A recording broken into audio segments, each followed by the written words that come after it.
I'm Leah Lawrence. And I'm her husband, Mitch Lawrence. And you are listening to the Southern Spirits Podcast, where I regale my husband with Southern stories of the macabre, the creepy, and the strange. And I drink. So what are you drinking tonight, Mitchell? That's so quiet. Sorry. What are you drinking tonight, Mitchell? Thank you.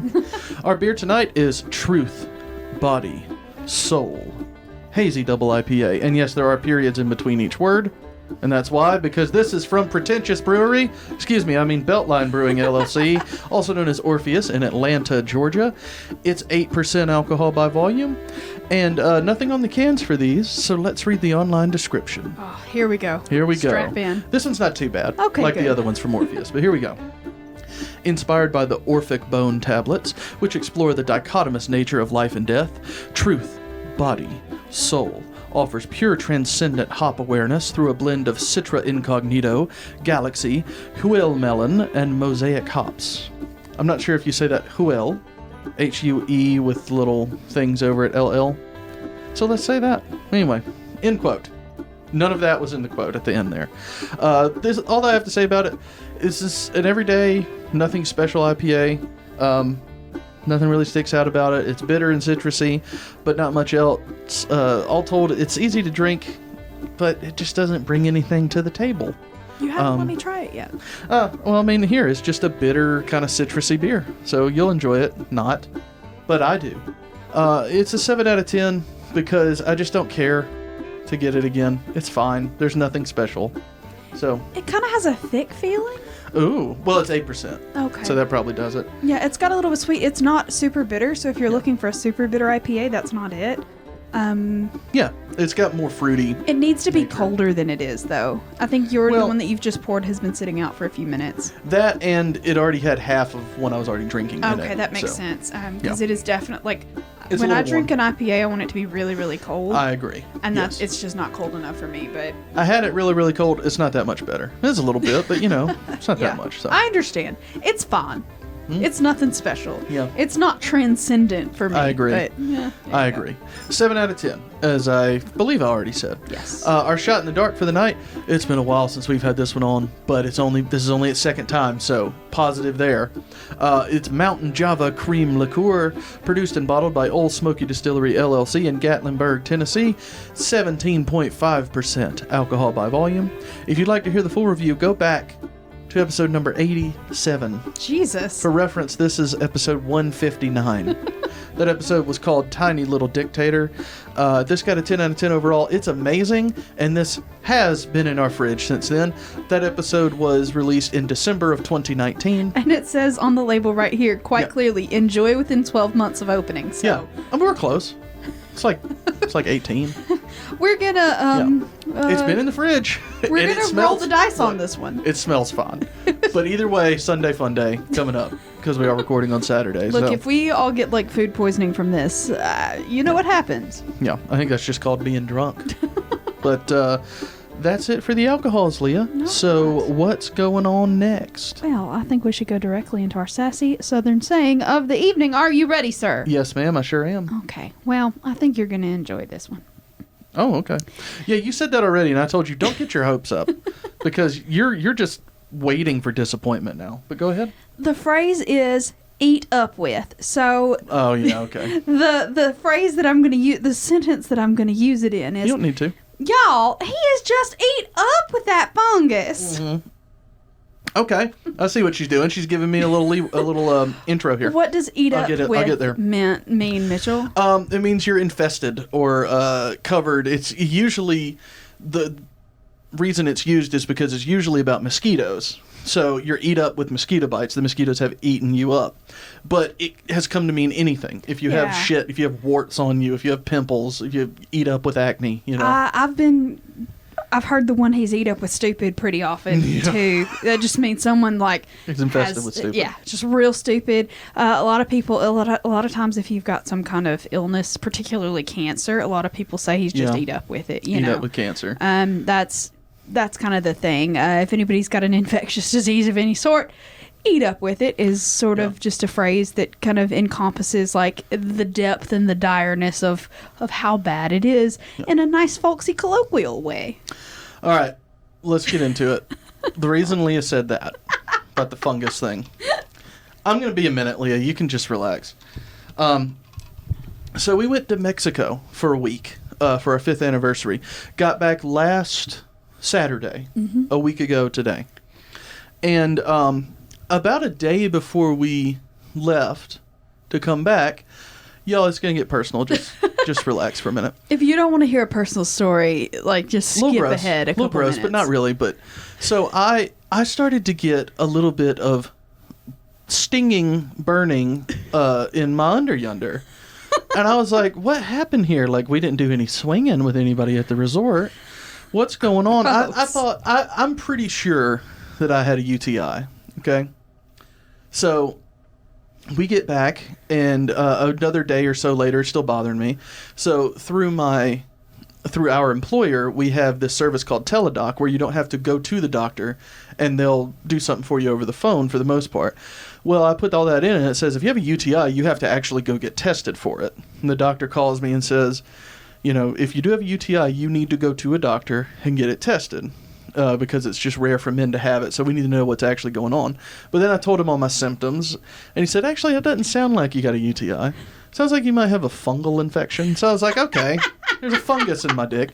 I told Leah that, and she said, you got Mexican funk dick? So, got a cream, took some UTI pills, and oh my God, y'all, if y'all have ever taken over-the-counter UTI pills, you are going to know where this story's going, okay?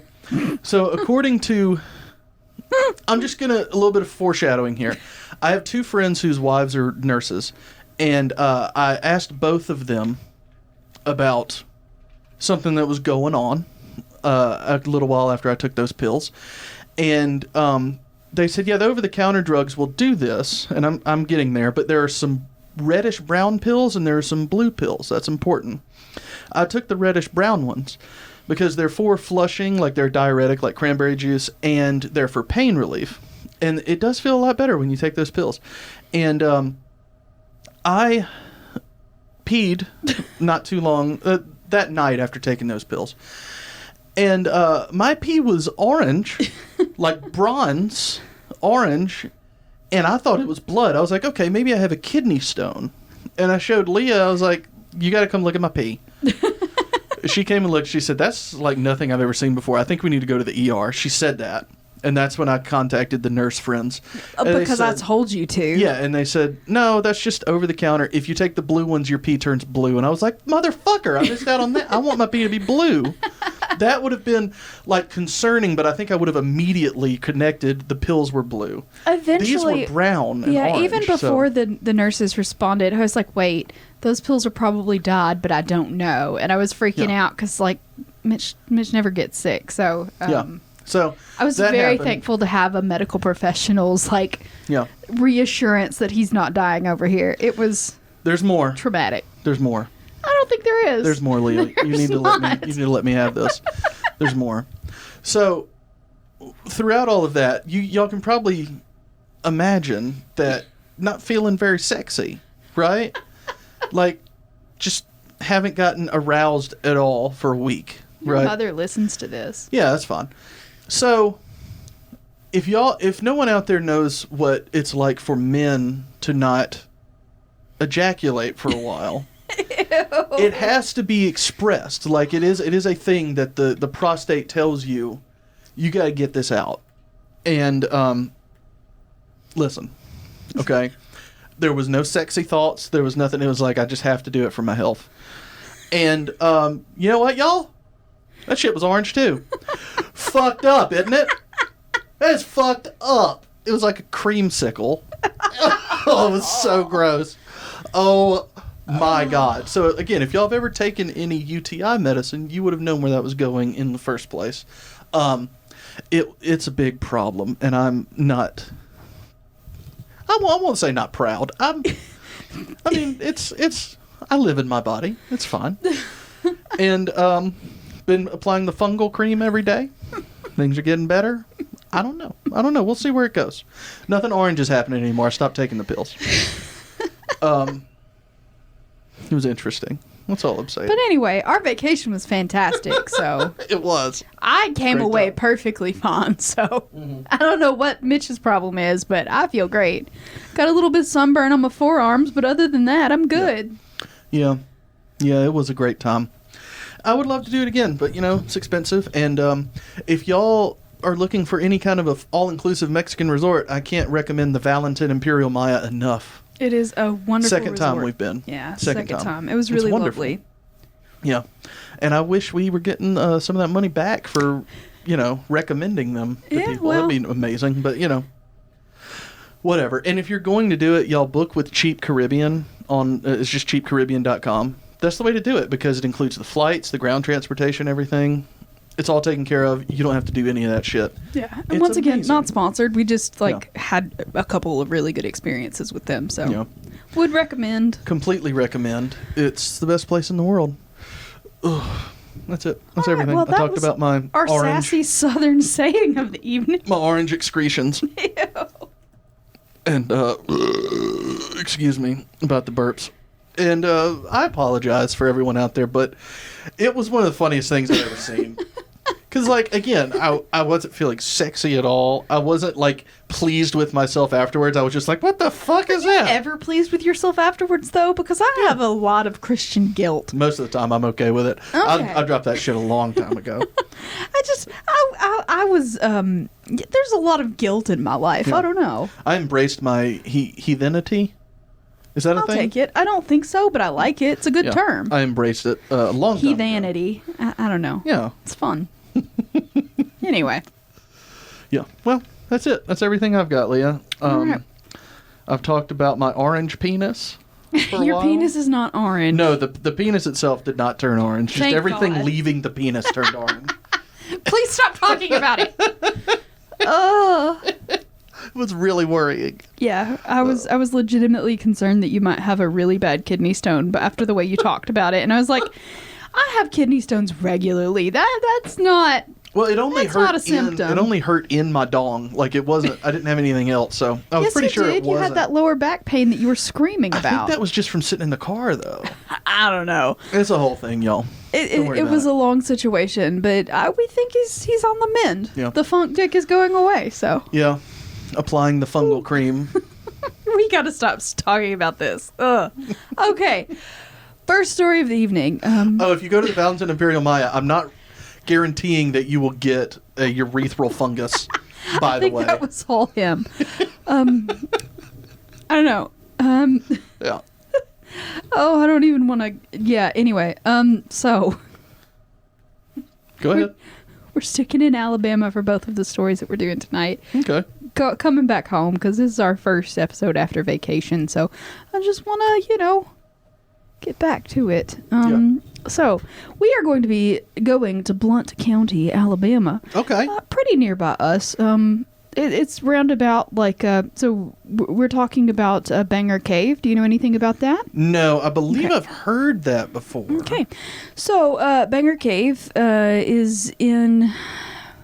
Not sure. It's in Blount County. It's sort of rural and about near where Aniana is, if you know where Aniana is. I don't, but I've seen signs for it because I drive. Yeah, it's a little that way. northeast of Birmingham, sort of southwest of Gadsden, kind of in that area. For all you Alabama geography nerds, Yeah, well, it's for you. it's about to the middle right of the state, if that helps, if It you're does. looking at a map. But anyway, Banger Cave was, man, it's really neat. Okay, so the cave was discovered early in sort of the 1900s, and it was discovered by the state geologist Walter B. Jones, and it became. It has a big sort of open area. It's not a cave that you have to sort of shimmy through a lot of places. It has big open cavernous places, and it's really cool. And it became a really popular place for local politicians to hold rallies and celebrations, and they did 4th of July down there. They did concerts down there because it's Alabama in the middle of the summer. It's hot as balls and the sun is terrible and you're going to get sunburnt and it's going to be not fun. So if you can take things below ground, it cools everything off. You don't have to contend with the sun, and it's got a nice kind of ambiance, atmosphere situation. So it just became a really popular place to have just little local events. But just thought of another way to describe my thing: a melted push pop. Ew, Mitchell, fucking stop.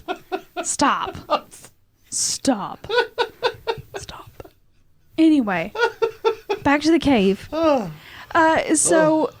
About 25 years later, after all of that had happened, the Great Depression happened, and people really stopped using that. There wasn't a lot of things to celebrate at the time. It was not great.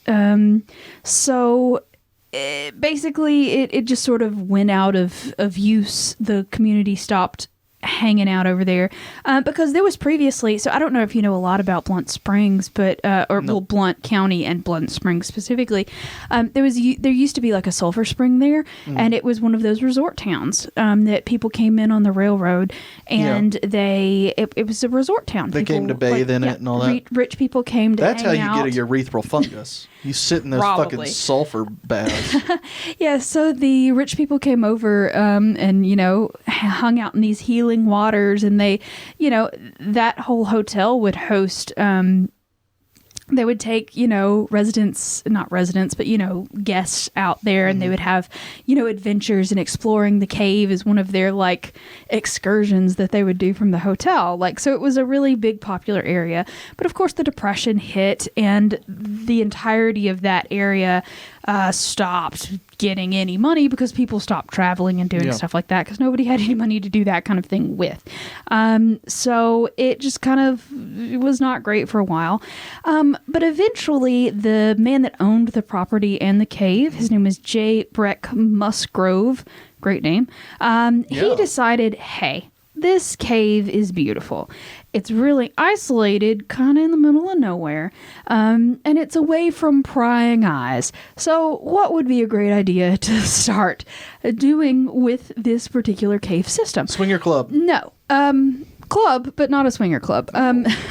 So he got a group of investors from the Birmingham area, and they decided to transform it into a nightclub, which is fun.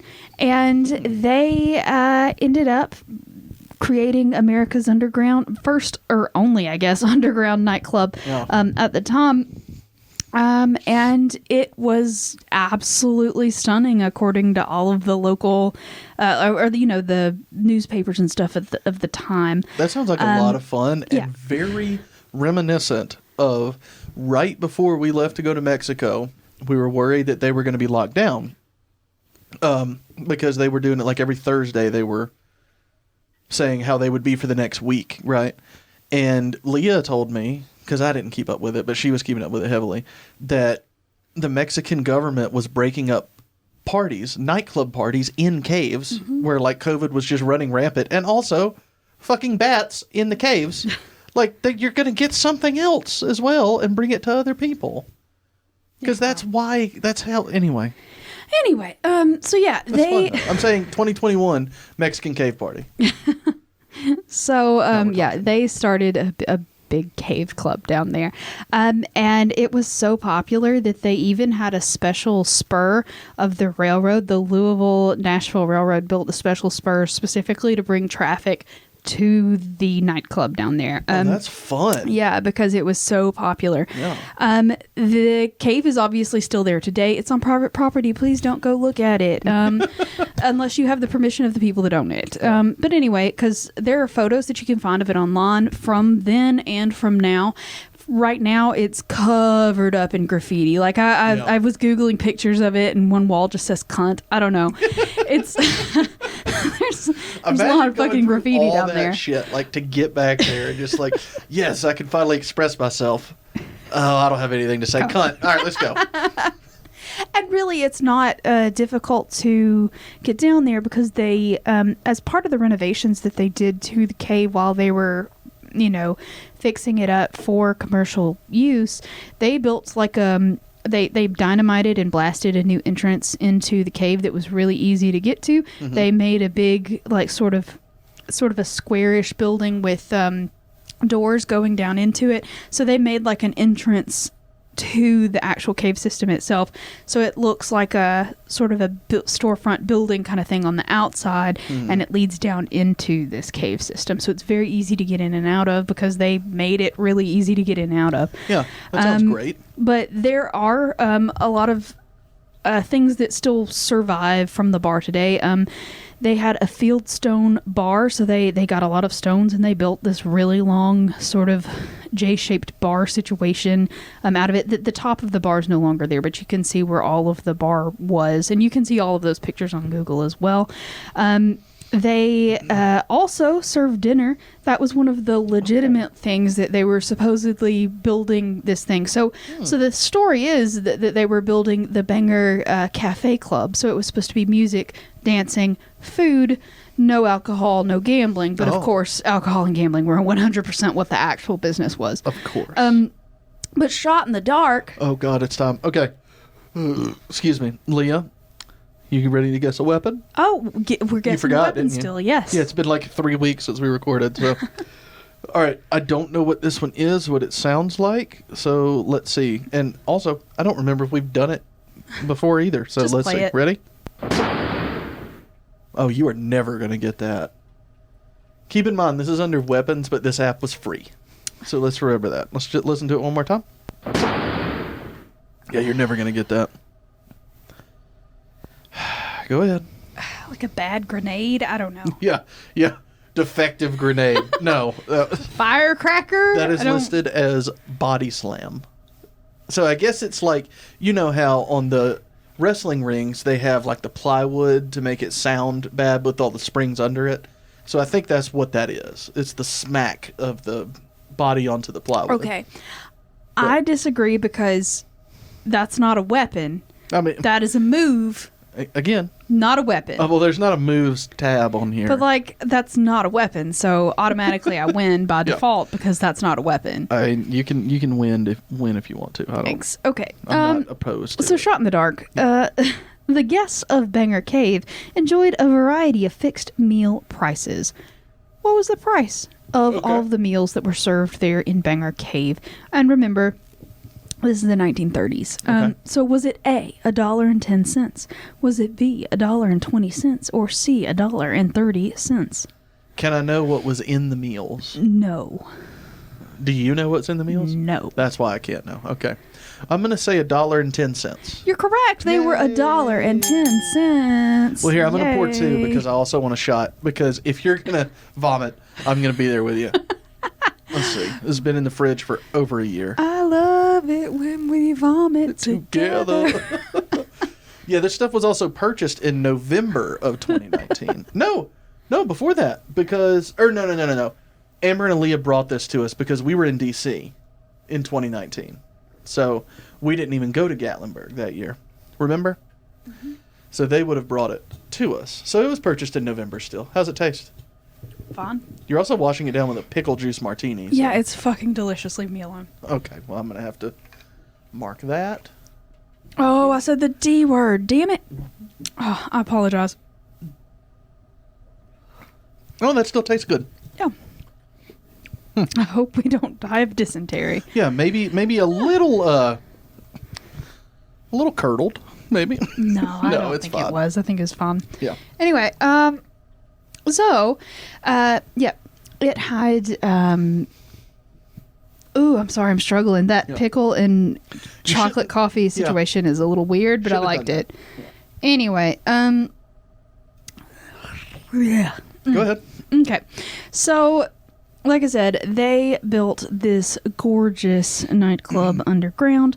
They spent $70,000 fixing this thing up. In 1930? In 1930. They spent $70,000 making this thing the most lavish nightclub in the Southeast. It was so fancy that people were train tripping in from all over the place. Like Al Capone is notably one of the people that came through and did gambling and stuff like that there, just because it was so nice, and it's near. I just wanted to say that's not that big of a surprise to me, because as we've talked about before, and the only problem is a lot of people don't widely know it, but Phoenix City, Alabama, which is on the East Coast. We did that whole episode already. Yeah, the East. Oh, we did, didn't we? Well, on the eastern side of Alabama was basically Las Vegas. Yeah. And it was like a bidding war almost between owner stuff of Phoenix City or Las Vegas, and they ended up in Las Vegas because they really cracked down on it in Phoenix City. So. Yeah. But so, which, Phoenix if you City are interested, we have a whole episode about that whole situation and how they cracked down on it. Do you know which one it is? No. Me either. But it's in our community. One of our fantastic listeners, Cody, actually does a episode guide for the show, and it is shared right in the documents of our Facebook group. Is right? It? Pretty sure it is. If it's not, it should be. I didn't know that. I'm pretty sure also, it is. Is Cody still updating that? Yes. I don't know. It's updated every week. Why do I not pay attention to things? Because you're slow. But at any rate, that's unnecessary. Yeah, well, I love you. But it's updated, so if you just go on there and search, I'm sure you'll find it. But anyway, so what was I saying? Oh, Al Capone. Yeah, he's one of the people that notoriously frequented the club on occasion, because it's a fun nightclub, I suppose. Why not? Yeah. But it, like I said, they spent a shit ton of money getting this thing together, and it was supposedly just absolutely lovely. They had the whole series of this cave system. The largest room was about 350 feet long and 57 feet wide, and the floor they ended up covering in concrete to level it, and then they put green and red tiles on the top of it, so it was really brightly tiled. And they took rainbow like string lights and they hung it around all of the stalactites that were hanging in the sections of the room, and it had a pretty high ceiling, and they painted the ceiling to look like a night sky.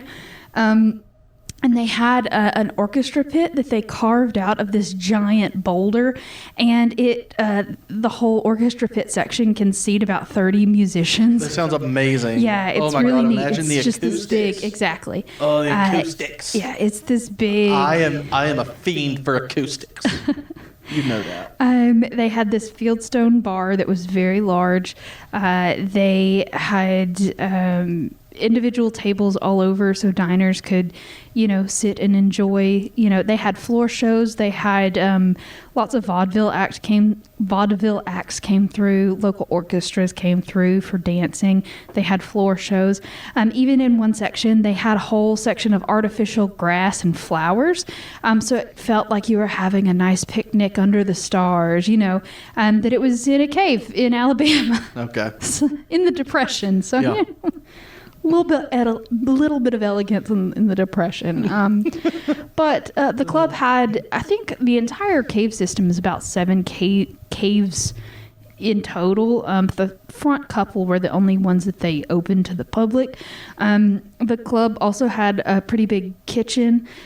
They also had, and I'm sure none of you would be surprised to find out, they had a small gambling room in an upstairs area, and it was very well stocked with lots of gambling accoutrements. So there was a whole wall of slot machines. They had a bunch of craps tables, roulette wheels, blackjack tables. Yeah, all of the fancy, they were all mahogany, well done, just fancy ass gambling shit. Yeah. And of course they kept the gambling operations. You couldn't, just a regular member of the public that came out to dance was not getting into, they would serve liquor to anybody, but the gambling, I think, was what a lot of people had more problems with in the area. So they had armed guards, and, it was down the hall, and it's behind, a locked door kind of thing. You had to be kind of invited to come gamble, Yeah. And so a lot of gambling clubs are that way because, that I enjoy playing poker whenever it's available, which is fucking never. But what you may not know is that, there are legitimate poker tournaments and stuff, but there are gambling clubs in like New York and stuff like that are underground that you have to actually be a member of, and it's extremely hard to get into them. So it's back room, and the house is taking a cut of it, of everything that everybody puts in. It's the same thing that's been going on forever. You know, you have to be a member to get. You can't just come in, and you probably won't even know where it is. Most people don't.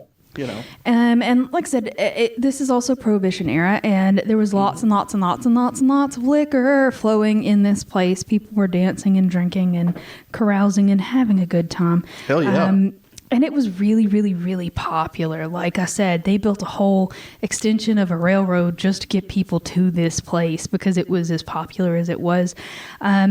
So that is awesome. Unfortunately, the governor at the time, do you know which governor it was? I am going to guess. There's a building at every college named after this dude. There was one at mine. It's a gym. Well, I was going to say Folsom. No. But that can't be right. It's Bibb Graves. Oh, Graves. Yeah, I don't know. I wouldn't have guessed that ever. So. Yeah, I only really know about him because, like I said, the gym that I had to go to for jazz dancing and I vomited in a couple times was named that. But anyway. Because of the dancing? Yeah, okay. Yeah. Don't try to go to dance class when you have an inner ear infection. It's a bad choice. Anyway. Or you're just... What? Or you're just obese because you're just going to get sweaty and vomit. No, I was That's perfectly... my experience. That was not the problem. The problem was I had an inner ear infection and it was spinning across the floor day. And Leah spun across the floor and vomited at the teacher's feet. Whatever. You would do that without being sick, though. That's also true. I have a motion sickness problem and I was really bad at spotting. But anyway. Yeah. Beside the point. So Governor Bibb Graves was very, very, very staunchly against fun of any variety. I agree.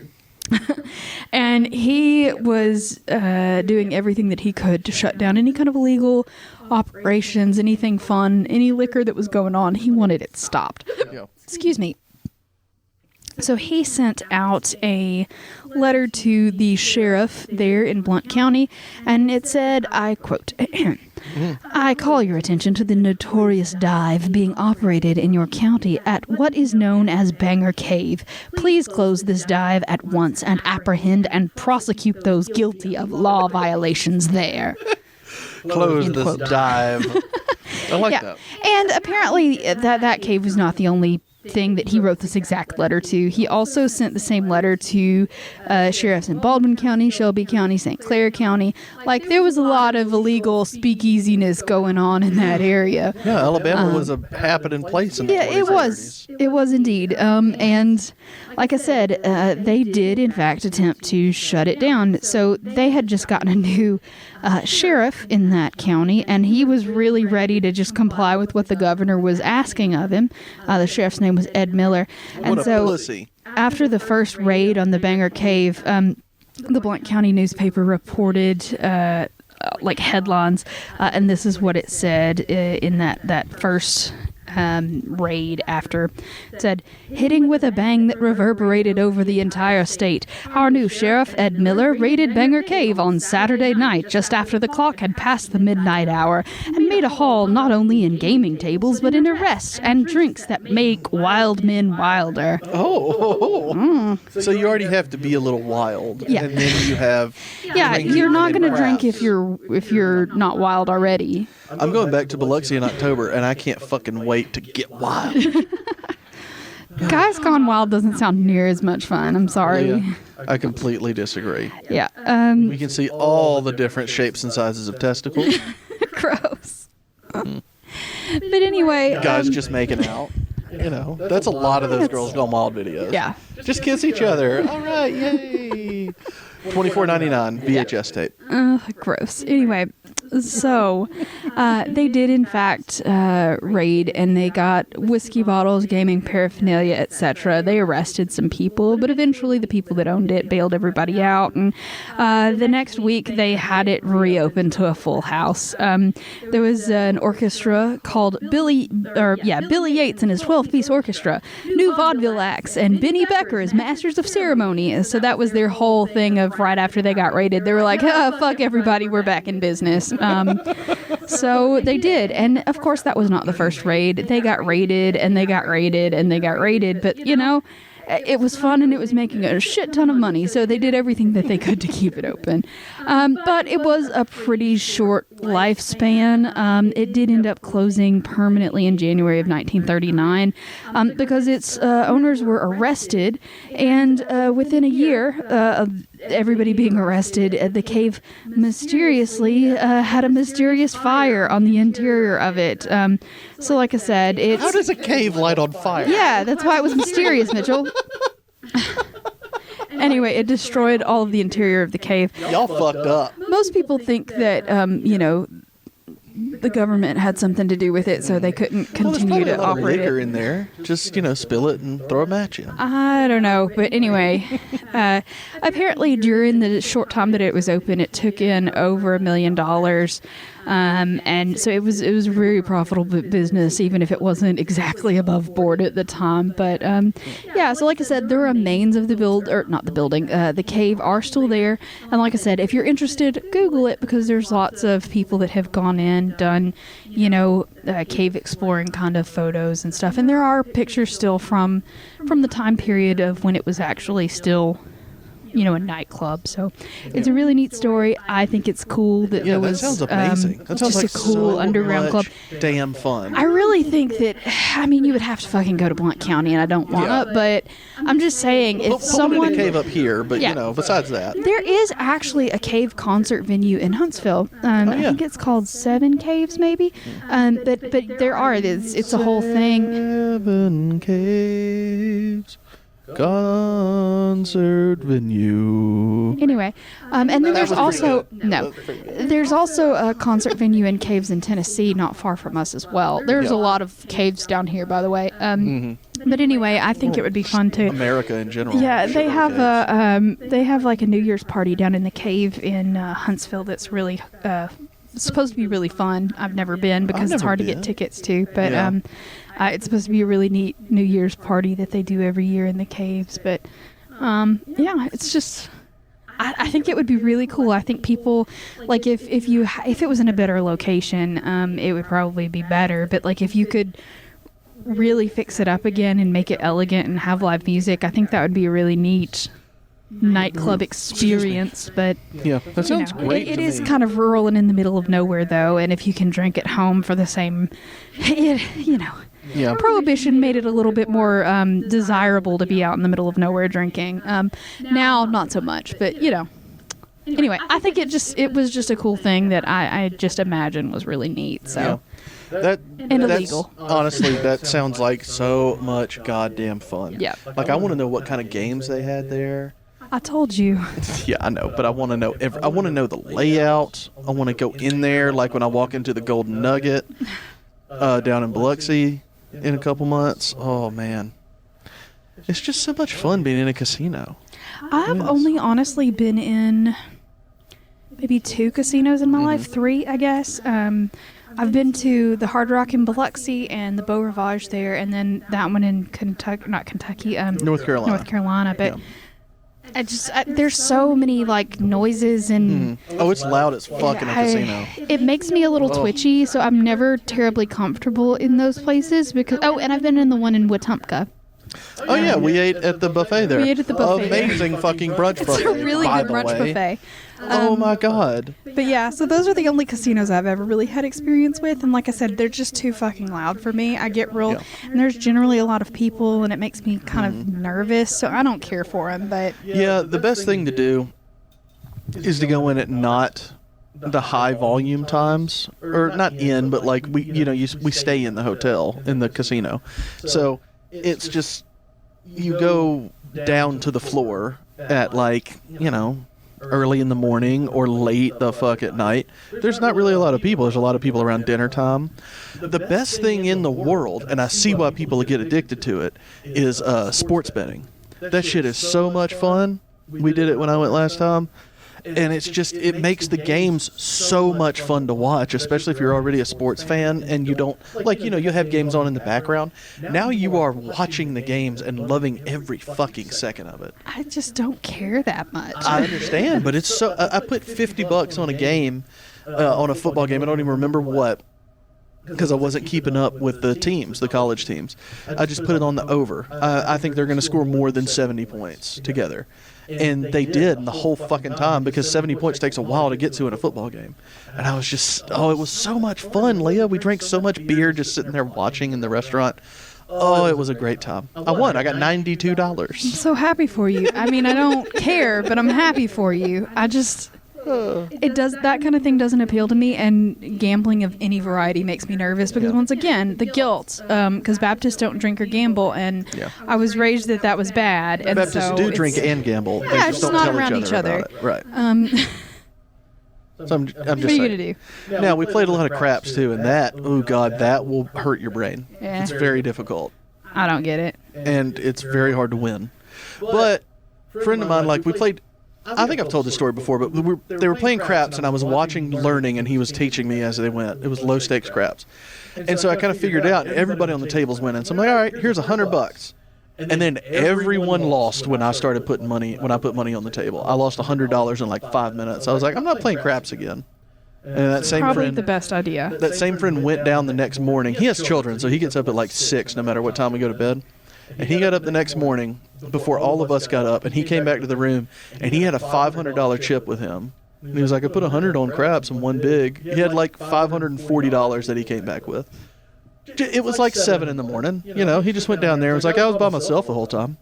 I mean, that's fucking bullshit. The second I put money in, everyone lost. Yeah, because you're unlucky as shit. No, I think I'm pretty okay, but now you. On that. Yeah, no, I'm unlucky as shit. Sorry. So yeah, craps is terrifying and awful. But everything else, blackjack is also fucking terrifying because you lose money in a hurry. So, Okay. But anyway, if they had those in the cave, I'd go, is all I'm saying. I agree. I think I'd it would go. be fun. Anyway, we're going to take a break right here. If you're listening on audio, you're not going to notice anything. We'll be right back with story number 2. Bye, y'all. And we are back. We're back. Who's excited? I am. Dobby's excited. Dobby looks excited. He's over there playing with a ball, being loud as fuck. But He he's stopped. adorable, so He it's stopped. fun. Yeah, he's a good boy. All right. Well, I guess we're ready for story number 2, Leah. Okay, so story number 2, as I've said previously, also happened down in Alabama. Mm-hmm. We are going to be talking about the murder on Chandler Mountain. Oh, this one doesn't sound as fun. No, it's definitely true crimey. It's a double homicide, so what are you going to do? Oh, yay, the best. The best kind of homicides. Yes, so The it's in doubles. St. Clair County, so... Okay. Oh, itchy eyeball. Sorry. Oh, I thought you were about to sneeze. No, just for whatever reason, my face just decided that I'm allergic to life, and I feel like my face needs to sneeze, but then my eyeball itches. I don't know. Your face It's didn't weird. decide that. You're just allergic to everything. Yeah, no, that is accurate. I'm pretty much allergic to everything. But anyway, on to the double homicide. Funsies. All right. So we are going to be talking about the double homicide of the Lutz. Lutzes? Lutzes? Spell it for me. Lutes. Lutz.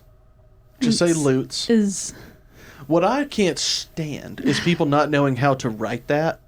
Because even though there's an S on the end, you do put apostrophe S. Well, actually, there's multiple ones, so you would just put an apostrophe there. If it was just one put person... an apostrophe, or you can also put ES on the end of it. Oh, yeah, you could. Yeah. But I was going to say, if you're doing possessives... Yeah, because... Damn, I was just completely wrong. Yeah.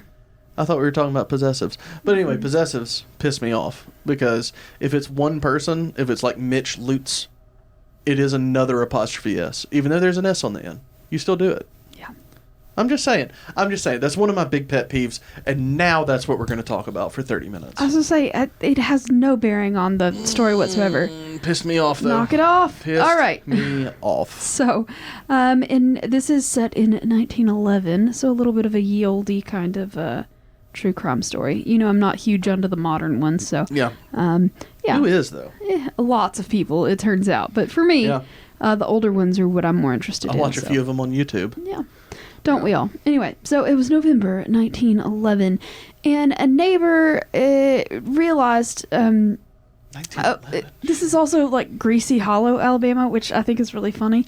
Where is that? It's near Steele. It's Where in is St. Clair that? County. So, like, northeast, around the same area, northeast Alabama?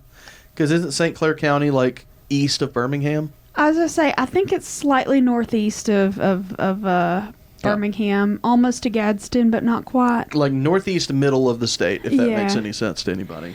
Anyway, who cares?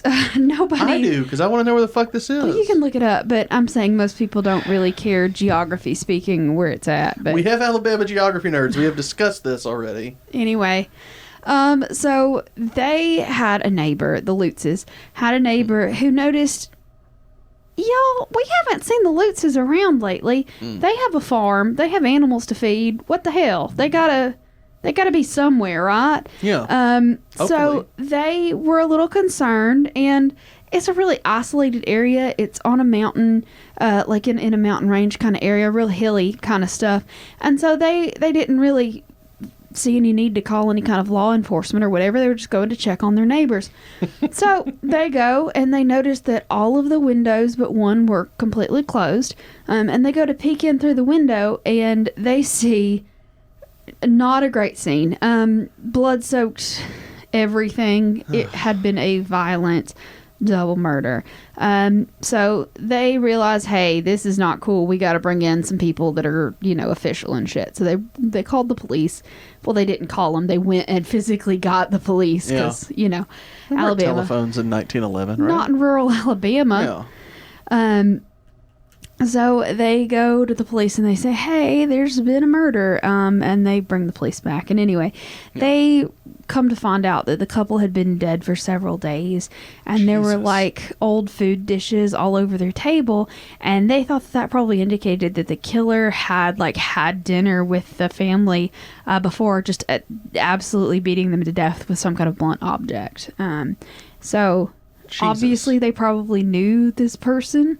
And it was a really close-knit community, and everybody knew each other, so everybody started getting suspicious of the few people that they kind of suspected might have done it. And immediately people realized that they thought that it was a robbery. Mm-hmm. Like they had intentionally done this to steal the money that they knew that the Lutzes kept on the premises.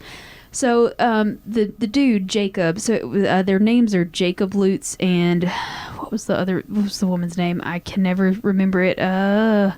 Sylvia. I had it. No, Sylvia it starts Lutz. with an M. Melva. No. Mulva? Melba. It's like... Monique. Shit, I have it written down several times and I can't find it. What's her name? Monique. No. Hold on. I'm going to get this. Patter a little. Patter? Yeah. Pitter patter of little feet. Ew, no. Oh. Okay, so don't do that one. Marcella, that's it. Oh, Sorry. Marcella. Nice. Yeah. I like it. So Jacob and Marcella, they were pretty well off. So Jacob Lutz moved to the Chandler Mountain area right after the Civil War, and he became one of the preeminent peoples of the area. He got really, really wealthy because he was a cotton farmer, but he also owned and operated a grist mill on the Little Canoe Creek, and he became wealthy in those endeavors, and he even helped a lot of people move to the area. So he was trying to get more people to settle in the area, because more people settling in the area means more people, utilizing his grist mill. So he would actually independently fund loans, low interest loans for the neighbors to move in, basically. And he had a sizable amount of cash in his home almost all of the time, because people were making payments on their loans, or he had money to loan out to other people when it became necessary.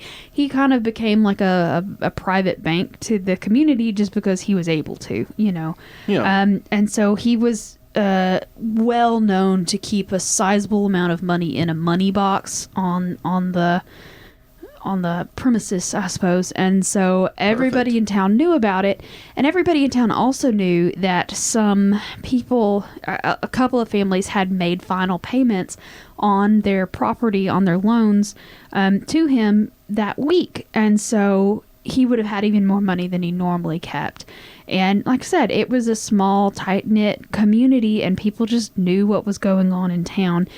So they realized pretty quickly that the money box that he kept there was not there when they found the bodies. Yeah. So everybody was pretty damn sure that that's what happened. Probably someone that they knew really well, decided that they were going to kill the family and make off with all of the money. Jesus. Yeah. Well. So, it was... In the article that I was reading, it said that the murder was a classic case of like a locked room murder. All the doors and windows to the cabin were locked from the inside, that kind of thing. So it had kind of an air of mystery, weirdness. The people that, killed him and got out must have gone out the window. The whole thing is a little sketch to all of the people because they've never really encountered that level of crime in this community at that time. And so shortly after the murders took place, the family's children, their adult children, immediately go, look, we don't trust the cops here because they don't have any kind of experience with crimes like this. Like, this is not their wheelhouse. This is not, they're used to, Andy Griffith type crimes, the local drunk and stealing and that kind of thing, low level crime. They're all lovable criminals. Yeah. Yeah. All old coots that kind of lock themselves up when they need it, I never really watched Andy Griffith, but we were over at your grandparents' about 2 months ago. We sat there through an episode with them. And it was an old episode that, of course, everybody else in the room knew. Yeah. But I didn't know. But it was people selling fruit by the side of the road, and the sheriff, Barney, came up and told him to move along, and they gave him a hard time. So then Andy came back and gave him a real hard time, and they were like, "Oh, we're sorry, Sheriff, we'll move on." That was the whole fucking episode. Yeah. How is nothing that easy ever? They were like, "Barney, you're tiny," and then he left, and then Andy came back, and they were like, "Okay, sorry." I'm sorry. Did you just never watch that show growing up? I never watched Andy Griffith. It was a big deal in my family. My uncle's one of the biggest Andy Griffith fans ever, and so they've regularly gone to Mount Airy, and they've got a festival that goes on about that show, and my whole family. I think it's fun because I grew up watching it, and I think Baby Ron Howard is funny, but whatever. Anyway, sitcoms didn't change for a long time after that either. And now they're all about pussy and dicks and stuff. All of them. No, they're not. They talk about sex all the time. I'm sure. All of them. But at any rate, like I said, the family of the murdered people were like, look, we're going to bring in someone who actually knows what the fuck they're talking about. So they go to Birmingham and they hire a man named Steve Wiggins. And he was a high-profile private detective with offices there in Birmingham. And he apparently charged an exorbitant amount of money for his services. So shot in the dark. All right, here we go. Leah, what weapon is being used here? Again, this is more of an abstract thought, not necessarily a weapon. It needs to be a real weapon, Mitchell. Well, it's in the weapons category. So, is it a weapon, or is it a move? It's an event. Let's say that. I'll give you that clue, okay? Ready? Let's just see what this one is. Ready? 3, 2, 1. It's not what caused that. What is that? A bombing? No. But very close. Shelling? Nope. Mortaring. Explosion. Explosion! That's it! Yay, Leah! All right, you did it. Hold on, let me give you a little bit of some celebration. You did it. Actually, let me see what this one is. Cheerio. Oh no, I don't like that one. That was a terrible choice. Chicken's good. Let's see what. Chime. Stop. Yeah.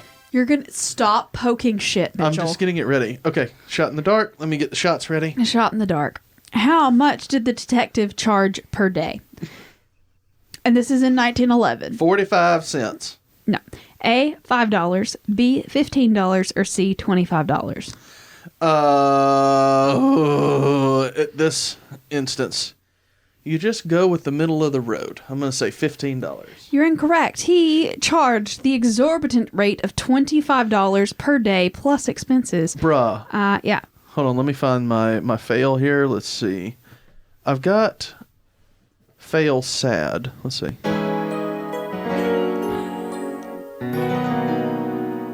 All right, that's me failing. Would you like a shot? Because I poured two. Yeah. There you go. Let's have the hashtag old cream, which is luckily what I'm going to be called later in life. Hashtag old cream. Here we go. You should have done the orange cream one.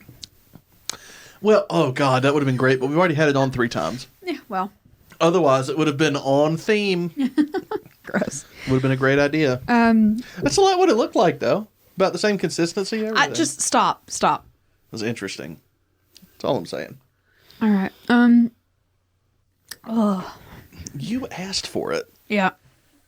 You brought that whole thing up. Yep. So, he charged $25 a day, but the Lutz family was like, look, we're still loaded and we want you to catch whoever killed our parents. So, that'd be just nice. do it. Thanks. So Wiggins Mm-hmm. hired, quote, a local youth to serve as like sort of a guide and like an in with the community, to sort of help him get in with the community to see if people would talk about what they thought was going on, if anybody had any kind of ideas of who might have done it, etc.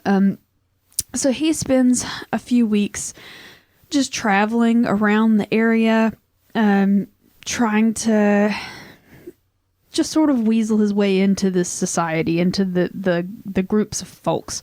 Yeah. It takes about 6 weeks of knocking on doors and talking and interviewing people and that kind of thing. But he gets a break in the case. And he gets told by everybody that there are these 2 guys, John McLemore and Thomas Knight. So Thomas Knight is John McLemore's father-in-law. That's how they're related. Okay. And apparently these 2 men knew a lot of the details about the crime, but apparently they weren't the ones that actually killed him. According to the residents, well, I'll get into that later, but the residents say that there were 3 guys that they're pretty sure did it. So there was 2 brothers, Will and Cleve Campbell, and then another of their relatives, D.S. McLean. That's so weird. I knew a Cleve growing up. A Cleve? Yeah, a guy named Cleve. That's fucking weird. That is an odd name. Wasn't like a friend or anything, but like I knew him. Just a dude named Cleve? Yeah. Fucking Anyway. Cleve. But anyway, so in court, so they arrest all of these people. And in court, the detective basically puts together the case that this is what happened. The Campbells and Mr. McLean, Mr. McLemore, and Mr. Knight were all planning to rob the Lutzes together. But when the 3 that actually are the ones that were supposed to have killed the people, when they kind of got together and they were like, hey, maybe it would be easier if we just killed him and took the money, the other 2 guys backed out. They're like, oh, we'll rob bitches, but we ain't stabbing nobody. Yeah. And so that's how they ended up being out of the plan. And so it ends up being that Macklemore guy that confesses to planning the robbery and then backing out later, and sort of the details of how the murder happened and came about and all of that stuff. So the trials started in 1913, and Macklemore ends up being one of the star witnesses of the state, and they're putting together all of this, sort of hearsay evidence, basically, saying, this is what happened. And the court basically decides that, those 3 dudes are guilty. And one of the things that Macklemore tells the court that basically ends up helping get him convicted was that he was meeting the guy Will Campbell in Attala a few weeks after the murders happened, before they had been, formally accused. Attala, Alabama. Yes. Don't know Attala, where that Alabama. is either. Well, it's down in that same area near Birmingham. Yeah. But the quote is, he was supposed to have said to the Macklemore guy, "Did you know Cleve and Bud and me are being accused of killing old man Lutz? Campbell allegedly..." No, wait, that's the not in parentheses. Anyway, the next part of the quote What? is... Okay. Let's start over. Do we want to show everyone what you're saying so that we know what's happening? No. It said, "Did you know Cleve and Bud and me are being accused of killing old man Lutz? A detective is down at the depot now. They'll convict us as sure as hell. The first son of a bitch that accuses me, I'll kill him. I've got a good rifle at home." And that's just sort of his testimony that kind of helped clinch the deal that these are murdering bastards, and they were the ones that did it. And apparently some other people also heard the two brothers, the Campbells, bragging about having a lot of money after the murders had happened, which they had never had previously, and also makes them look really guilty as fuck. So, there was no physical evidence linking any of the defendants to the murders at all. But A lot of hearsay. Yeah, a lot of hearsay. Yeah. But they were all found guilty, and they were given life sentences for the murders that had happened. But a lot of the community were really doubtful that was the whole truth, and there was a lot of suspicion about Macklemore and Mr. Knight, because they really felt like they had more to do it than they were admitting to. And Mr. Knight ends up committing suicide just a few weeks after the trials ended. While he was in prison? Well, he didn't get convicted of anything. No. Sorry. He was one of the ones that confessed to backing out of this scheme. Oh, okay. Yeah, and so he commits suicide very shortly after these trials conclude. So everybody's like, "Seems like you've got a guilty fucking conscience, dude. Pretty sure you were involved." It was that guy. Yeah. So anyway... Or he knew things and didn't report them, is what it is. Exactly. Guys, if you see something, say something. Exactly. As we've always preached on the Southern Spirits podcast, if you see something, say something. I thought that was the announcer over the airport. But... Yeah, you may be called racist. You may be, profiling someone. But if you see something, say something. Maybe don't profile anybody. But if you see something, say something. Please don't profile anybody. If you have pre-existing problems with a certain race of people, say something. I don't understand what's going on here, and I'm very concerned about the direction. It's just the fear in people gave rise to another brand of racism, and I fucking have loved it for the last 15 years of just how stupid people can be. Hey, I saw something. I said something. No, sir, you saw someone with more melanin than you. That's your problem. Anyway, go ahead. You may continue. Thanks. I'm done. Anyway, so in October of 1931, Mr. Macklemore died, and he had a deathbed confession that swept through the county, because he was like, on his deathbed, he was like, I might have been the one that actually killed him, and so did Mr. Knight. And those other guys, like, they were kind of in on it, but they were not the ones that killed the people. Yeah.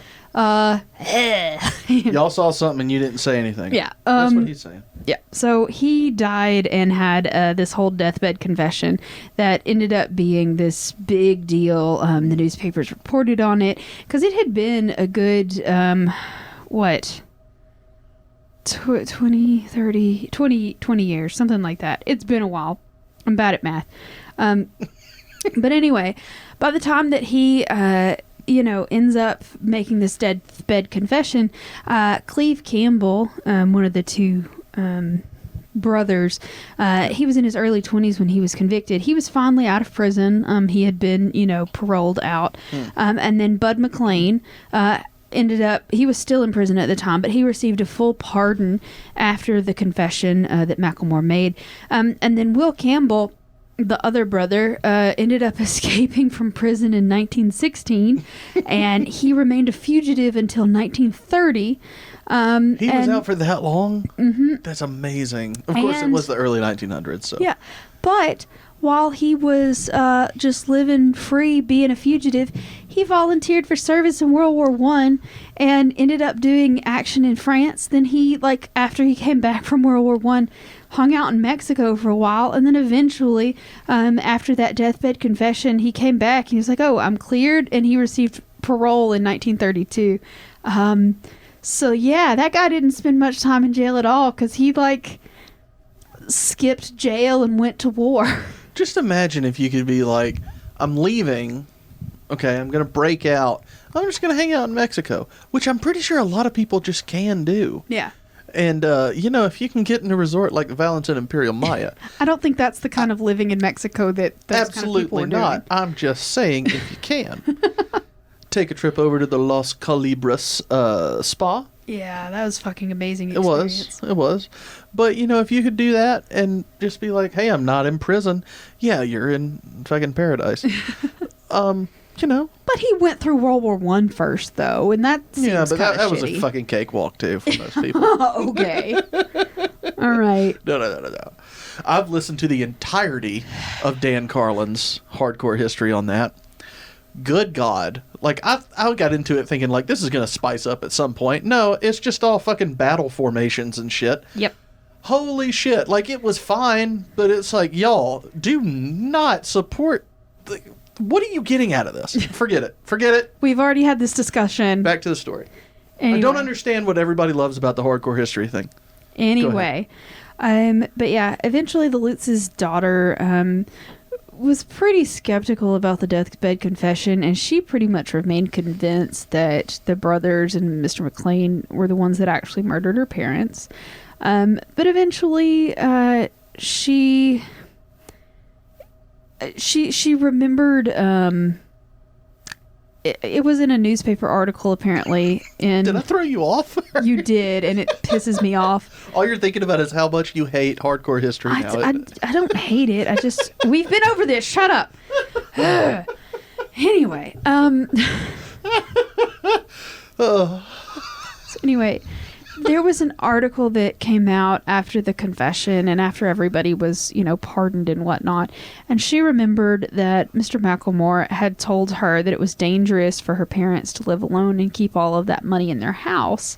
And so that she kind of thought that he was trying to warn her that they were going to do something to him, Oh. And so, like I said, It was a conspiracy.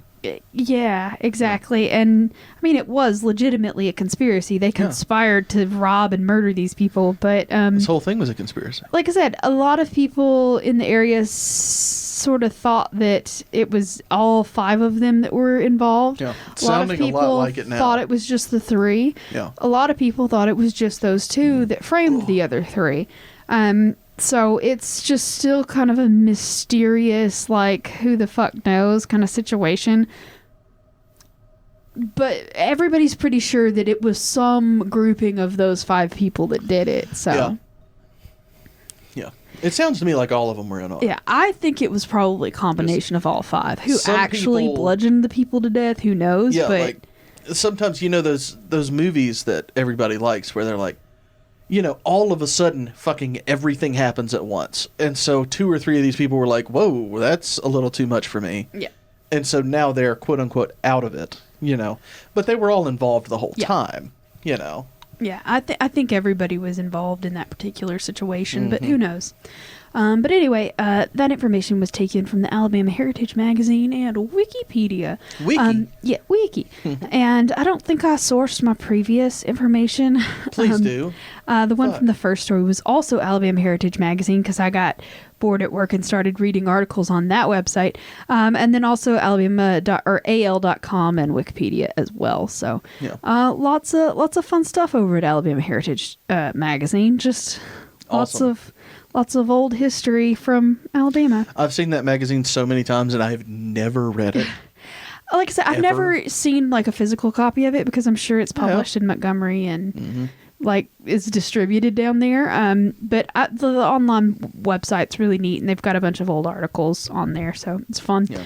But anyway, that was my second story of the evening. Are you Yay. ready for a toasty McToasterson? If you want to give a toast, sure. All right, everybody, hoist your very expensive commemorative jar. From the Trash Pandas From game? the Trash Pandas game. Y'all, if you're watching on YouTube, this plastic jar, it had a specialty drink in it, which is like a peach whiskey type drink, which was not good. It tasted like cough syrup. Like someone Yeah. took a Southern Comfort and poured cough syrup Not over it. good.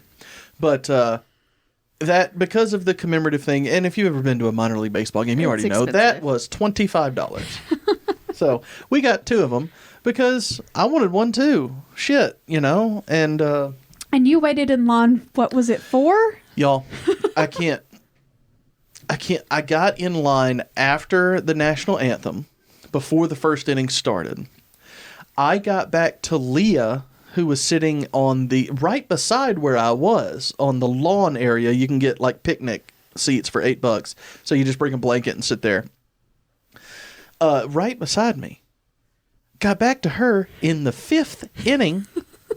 It was over 2 hours later, and I was in line. I was only like 20 people back in line, and I got to the front, and the lady who was helping my line got me fucking in and out of there in like 2 minutes. So what the hell took so long? What? I was so fucking furious that I waited in line to pay $90 for drinks, because I got 2 of those. I got a beer, and I got like something. I got something to eat too. And I was like, what the fuck was this? Anyway, I've got a lot to talk about the Trash Pandas, but it was a really fun time. Fireworks were good.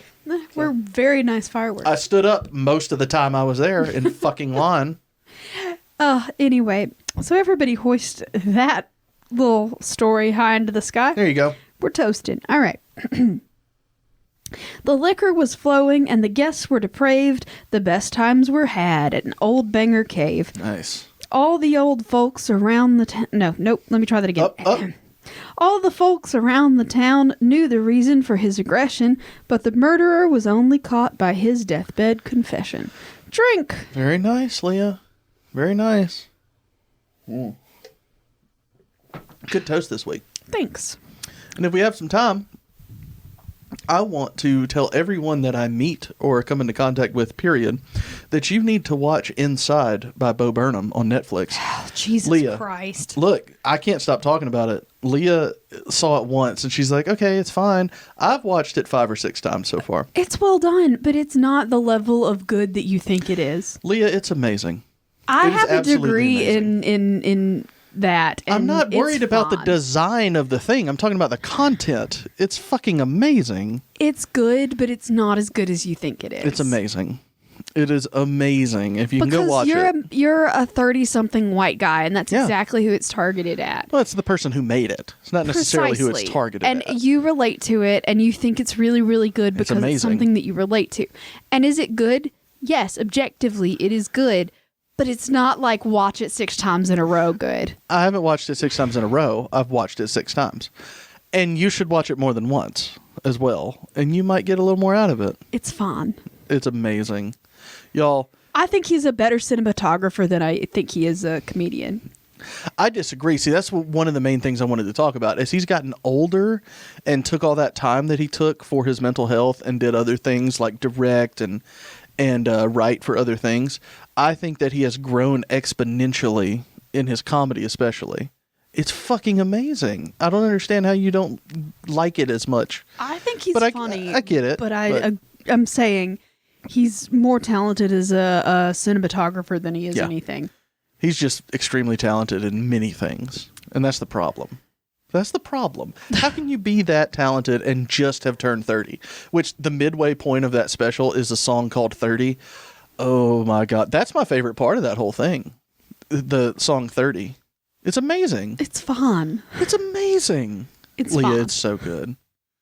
It's so good. It's fun. I don't understand.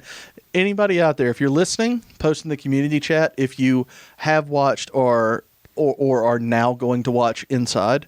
And that you found it amazing, like I did. I really like Bo Burnham. I've liked his comedy since he was a kid on YouTube. Like I watched him, since he's been popular. I've watched all of his specials. I really enjoy him. I think he's a really good comedian.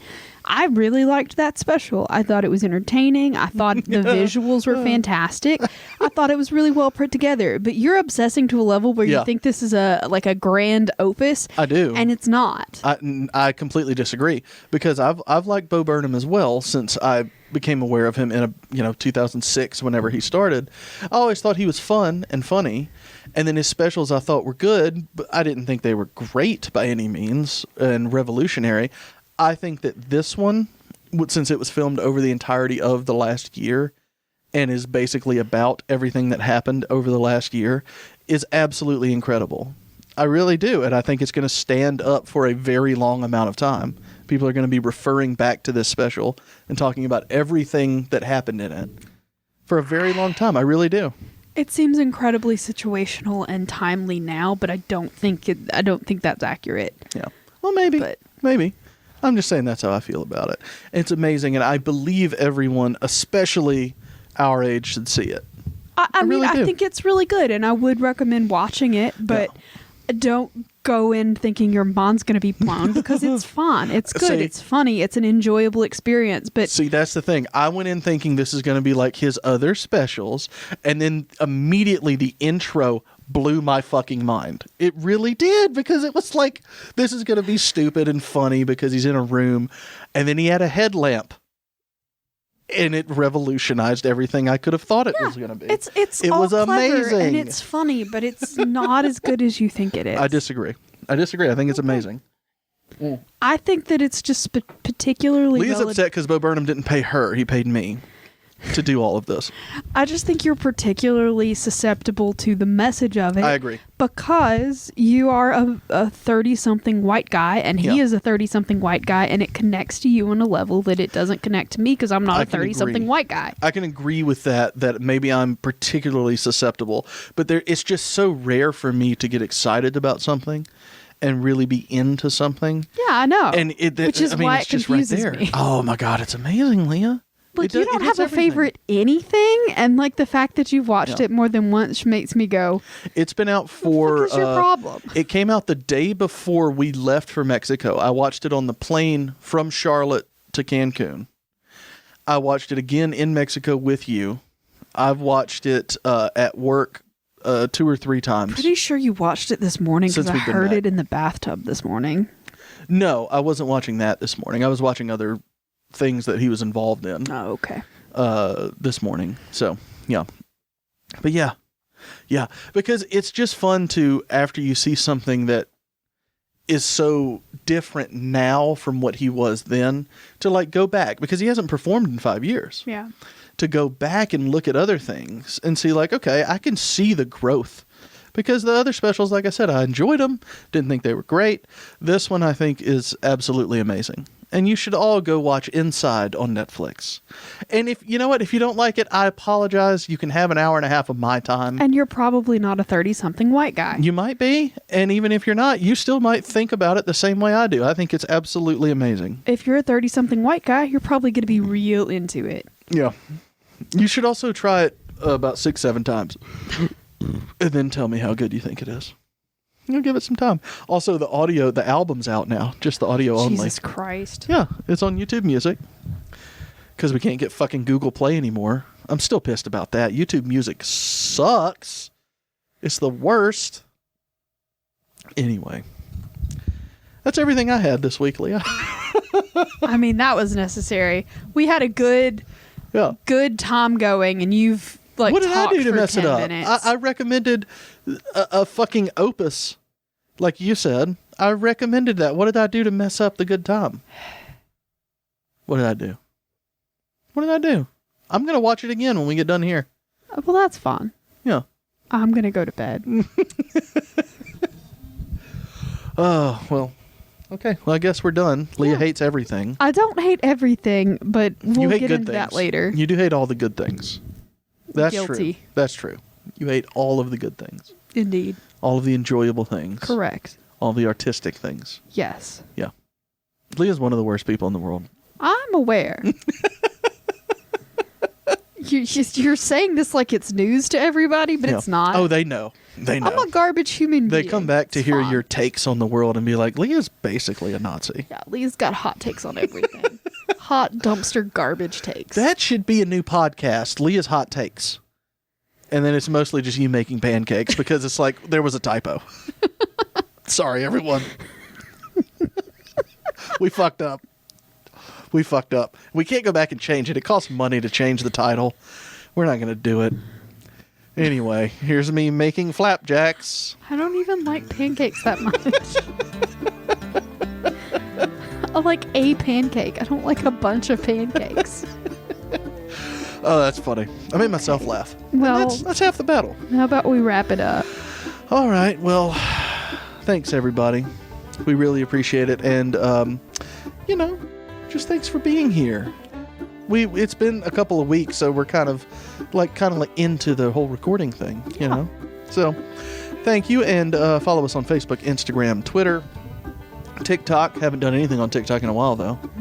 Go follow my YouTube channel, Mitchy Poo Games. Also haven't done anything in a while, but I'm going to at some point. Send us a postcard, P.O. Box 1743, Hartselle, Alabama 35640. Join the Patreon, patreon.com/Southern Spirits Podcast. Send us some beer money. And is there anything I'm missing, Leah? Nope. Are we sure? Yes. Well, the dogs are getting excited, so you know what that means. I do. It means that we will see y'all next time. Bye, y'all.